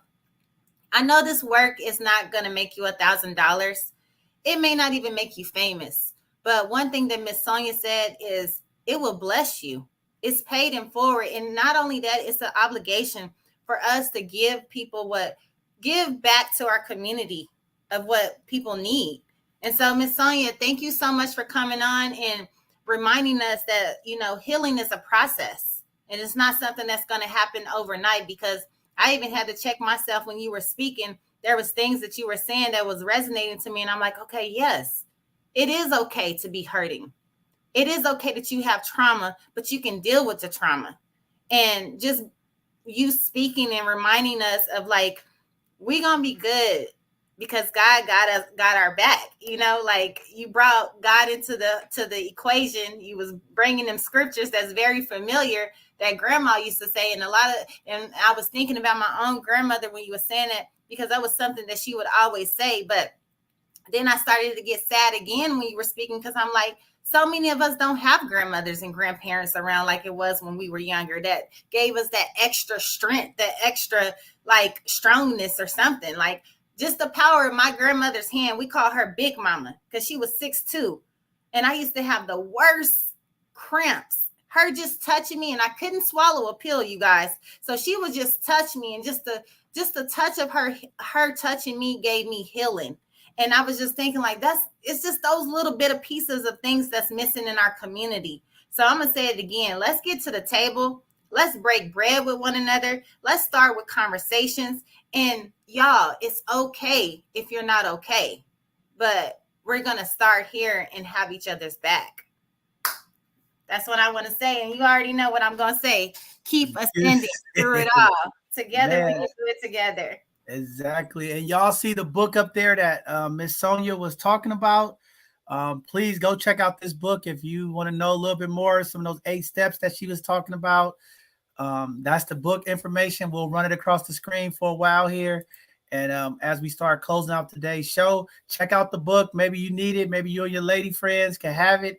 But for our males in the community, one of the things that I'm really starting to hit on is like, how do we create these healing circles and spaces for men? I must say our women in the community are doing a phenomenal job of getting together and having these conversations, or at least being open as girls to talk about certain things where a lot of times young males and males are not doing that work. And I hope we get to a spot where we can continue to do that work, and hopefully through this platform and the work that we're doing, that we could go ahead and push those conversations forward and start getting the men in our community moving, because it is going to take all of us. It is going to take work, but the power of the queens and the power of the community can bring these type of conversations to community. But with that being said, Sakati, you want to say anything or anything that you want to say before we get close to ending today's show? Well, I would like to ask everybody who's listening to like, subscribe, and turn on that notification, the very top one, so that you will get a notification every time we're about to go on or when we post something. But what I would also like to say is, in order for us as a community to tap into the community, we also have to take care of the community. And both sides of the conversation is a community. So we ask you to start donating, come out your pocket, spend money with your people. We have merchandise. We've got a bomb 360 photo booth that y'all could be using. And also we do have a drone, and we do multimedia, flyers, all kinds of things if that's what you need. But again, community is important, John. Without community, Tony wouldn't be able to help these folks with these theatrical performances, or having kids to share their trauma through acting or modeling, and understanding that I can be more than where I'm living or more than what I'm going through. You know what I mean? And she's helping somebody not become a narcissist by what she's doing in the community. But at the end of the day, we do have to meet people where they're at. If somebody is broken, you have to understand that they are broken and put your expectations in your own pocket and reserve those for self. We have to stop placing our own expectations on individuals and expect only of ourselves. And the only expectation we should have of another is for them to be who they are. And I either accept that or I walk in another direction. But do not decrease anyone else's humanity because it's not what I want them to be. We're not here to fix people in the sense of making them who we want them to be, but we're here to help each other be better people through loving people where they're at. Also, if you are feeling some type of way and you need some kind of counseling, there is free mental health therapy and counseling out there. Until we're able to put it on our site, if you have issues where you need to talk to someone, call 211. Again, 211. Let them know that you need some mental health counseling or therapy, or you're looking for a therapist or a healing circle.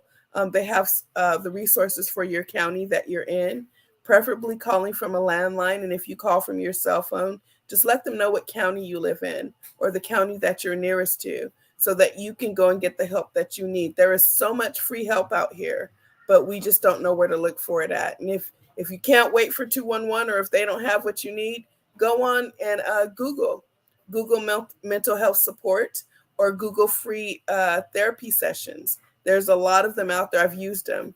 So I wish, prosperity, peace, and mental clarity to everybody, because we all need that in order to be the best you and me that we can be. Great show, John. Great show, Tony. Great show, Tony. Thank you. Miss Sonia, you want to give any final words or anything you want to leave before we close out today? Yes, I do. I feel so blessed to have been here today. Thank you for inviting me, Sister Sakati. I don't know what I would do without that girl. Wow. We need more sisters like that in our community. We really do. So thank you guys for letting me come and just be transparent and be naked and not ashamed. I'm not ashamed of what I've been through because God is he's keeping me. He's keeping me and he's causing me to be stronger every day. And I thank God for that. I'm so grateful to him. I also want to say that for the kids, for the children, they need to know that there are ways for them to make money without going to the streets to make money. I'm a reseller. I resell thrift clothes. I resell high-end thrift clothes. I resell low-end thrift clothes and everything in between. I restore vintage furniture. I do all of that type of work. And I'm on several selling platforms. And I know that the money is there and it can be made. I know that I've gotten hundreds of dollars for one item. I know that it can happen. So we need to continually show our children that there's a way to do this. This is little young man. I'm from Chicago, Peoria, Illinois. And this little fella in Peoria. He just turned 16 years old, but he was reselling at 15, okay? He was reselling on Poshmark and eBay and all that. He got up the money to buy his own car because his parents had divorced. And so they had bought his oldest sister a car because they were still married. But when it came time for him to get his car, the divorce cut all that out. So he hustled and he got his own car reselling.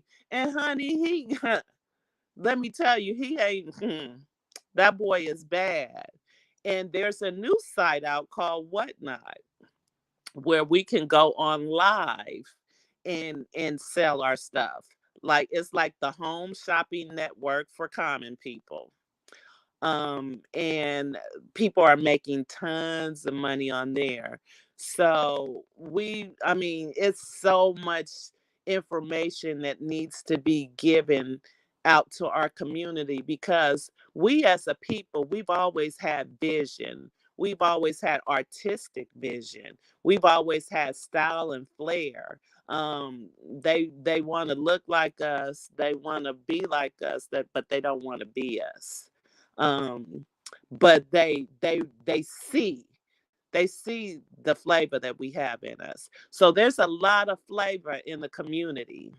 And I think that if there's more conversations like this to where oh, she hustling like that, she making money like that, right from home. Be smart on your smartphone. If you go use your smartphone, be smart on your smartphone. Use your smartphone to make some money. So, yeah, I just think that there's a lot of conversation that still needs to go on. And I'm excited to see where it can go. Thank you guys again. Oh, we lost her. She broke up last minute. Wanted to say thank you to Sister Sonia and these magnificent women that we have here today. Conversation was very emotional, very touching. It was triggering, but it opened up definitely some conversation that's needed.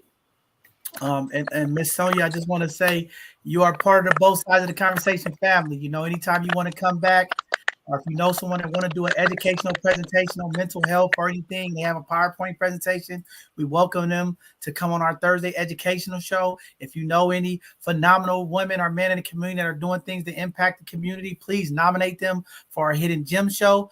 Because again, that's what we're trying to do here so that our community know who these people are. If you are a mental health provider out there, you have services and resources that you would like our community to know about, please sign up on our Hidden Gem show so that we can get you on, so that you can let our community know how to connect with you, how to get access to those services. All of our small businesses that's out there, please go to our website, sign up for our Hidden Gem show so we can help promote your business, so that our Black and brown community can patronize your business, spend our dollars within our community so that we can build economical power in our community and those resources. And these Sunday conversations, they're going to continue to get better. And again, we had a couple other guests that were supposed to be here, but Miss Sonia, I promise you, we'll have another part 2 of this. We'll get some more folks. Again, whatever happened today was just so powerful. People go back the next day and watch it and they go, hey, the next time, let me know, I want to be on there, because somebody's going to hear something today that Tony said, that Sakati said, that Sonia said, or maybe I even said, that's going to trigger them to say, hey, you know what? I want to be involved with the next one. I want to tell my story. And that's how this usually works. It takes the steps of others to open up the doors for other folks to come forward and speak. And I'm just excited that we are that platform that's going to open that up for our community to get involved and have those conversations. I am excited. Today's show was small, but it was mighty. It was powerful. And again, sometimes the shows we have with 10 people, Tony, don't be as impactful as shows like this. You just never know. But today, for whatever reason, it was very heartwarming. It was very touching. Again, it opened up something in me. And I hope everybody out there that was watching and listening today was able to pull something from the steps that Miss Sonia brought out from the book. We put the book information up on the screen. Please make sure that you all go check out that book, because again, we always are trying to learn, and we always trying to gain more knowledge, gain more information as we are trying to impact our community with these type of resources. So I'm just proud. And to the queens here, just want to say shout out to all y'all. Y'all all phenomenal, amazing, beautiful spirited folks. That every time I'm just around y'all, I learn more, I get more. And shout out Tony. I mean, I know it was a long night. You here, you showed up. I mean, this sister is grinding, man. So I just want to give you your kudos as well, because you just be going like a locomotive. You don't stop, and you always doing stuff. But you always show up for community, and that's what I appreciate, love about you, your energy, your presence, and your commitment to what you believe in and what you do. You're such a natural on stage. I just wanted to tell you in front of everybody, you're amazing. God have gave you a special talent, and just keep ascending, keep doing what you're doing. Because you are definitely changing lives, and you are inspiring not only the youth, our community, just watching you move. And I just appreciate you. And Tony, I just want you to make sure too, moving forward, you just let people know, because a lot of people's like, man, I didn't know about it. Use our platform to promote your events. Don't never feel like you can't. This is where the space is. Keep people up to date, because people was messaging me last night when I had posted where we was at. It's like, man, nobody said nothing. That should be on our production sheet. That's something we're going to talk about, because people do want to support you. It was like, people like, man, I would have came. So again, we're going to do a better job to make sure that your events is out there. So for community folks that want to meet you in person, come out to some of your shows, see some of the things that you're doing. We definitely want to make sure that they connected with you. So let's definitely do that. Well, before I close, did you want to say something, Tony, before I close out? Go ahead, go ahead. And she also needs to make sure it's in the newsletter. We get Tony right now. We get her live. All right, we're going to get it on the newsletter. Yeah, we ain't going to do it behind her back. We going to tell her right now. Next time it needs to be in the newsletter. I could have went. I didn't know. You right down the street. I live in Hayward. You was down the street. Right. I'm sorry, y'all. I'm tired. I don't know if I'm coming or going sometime. But see, that's just how like, I don't make it about me, This platform is about community, and I don't think about all the other things that's going on, because this is what's important right now, But I appreciate that, because that's even y'all just saying that, like us supporting each other. I don't even know how to let people support me, because I ain't used to letting people support me. And that's a whole nother topic right there, John, because that's what we do as Black people. Once again, Yeah. So thank you for the reminder, family. Yeah, like I said, Tony, I want you to know, because I know we had text about it. You was like, hey, can I share this? Hey, you part of this family. Our job is to come together in solidarity, uplift each other, make sure that our Black folks are support each other. I'm going to be there. I'm going to support you, Sakati. So again, you don't have to ask. You part of this. You already know. And we're going to move this thing forward, and we're going to make sure that everybody know, because there are people who who see you, they hear your conversations on here. And last night, like I said, they was texting me saying, John, how do I connect with her? I would have loved to went to that showcase. And we want to continue to let our community see the things that you're doing outside of the community as well, because you are powerful. I'm telling you, you have an energy, an aura about you that is just so moving.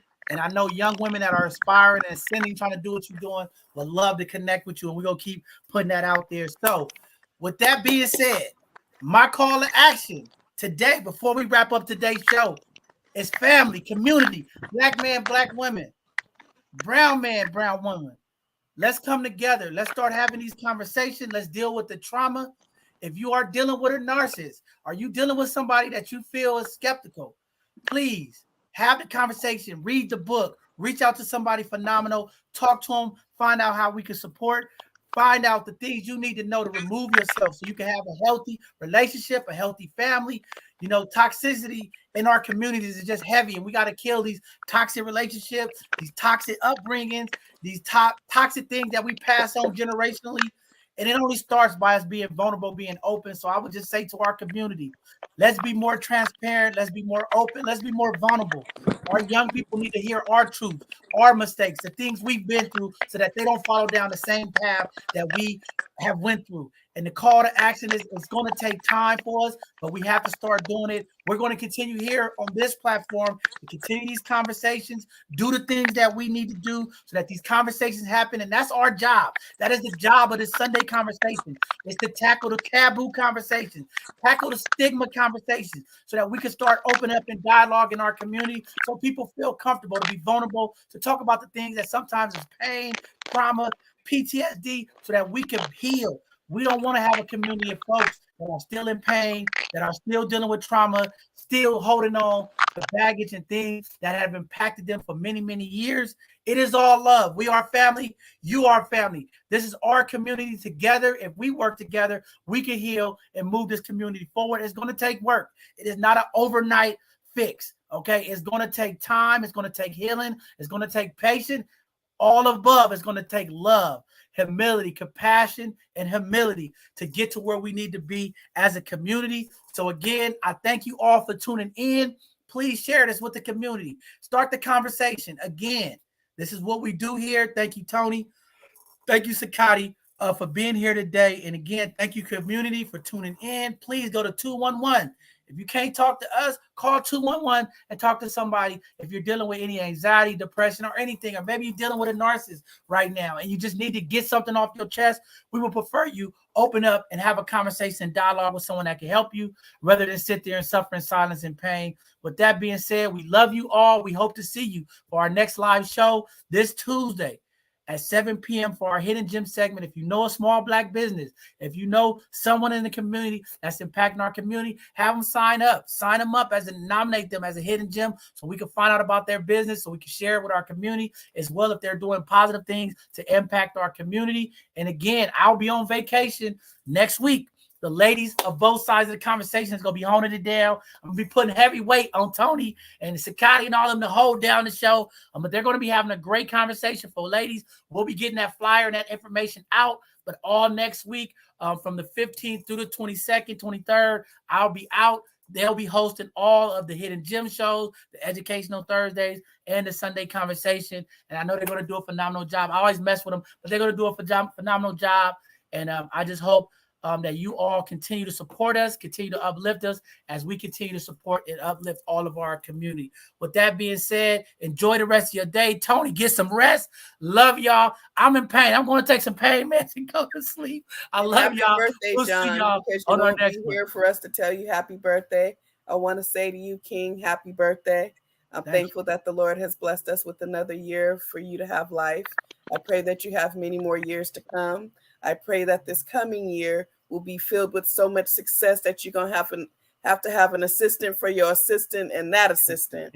I pray that things get so great that you will become nationally known and then internationally.